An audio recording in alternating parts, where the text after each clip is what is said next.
Assalamualaikum, Abah Cukai di sini. Timbul isu baru-baru ini di Parlimen Malaysia berkaitan bayaran balik lebihan cukai yang lambat diterima oleh pembayar cukai. Perungutan daripada orang bawah LHDN tidak seperti dulu memulangkan jumlah besar kepada keseluruhan jumlah refund kepada pembayar cukai. Isu tax refund ni memang menjadi masalah saban tahun.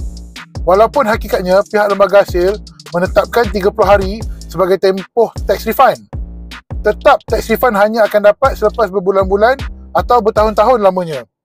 Dalam kenyataan baru-baru ini oleh Timbalan Menteri Keuangan, pihak lembaga hasil tidak akan membenarkan lagi lebihan bayaran cukai diguna pakai untuk set off mana-mana liability cukai seperti tunggakan cukai tahun-tahun terdahulu, bayaran CP204 dan sebagainya.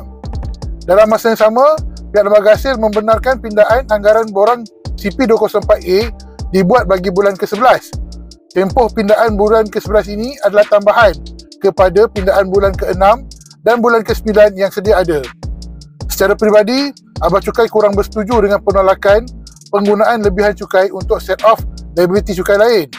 Ini kerana set off lebihan cukai ini lebih praktikal dan sekurang-kurangnya membantu aliran tunai pembayar cukai.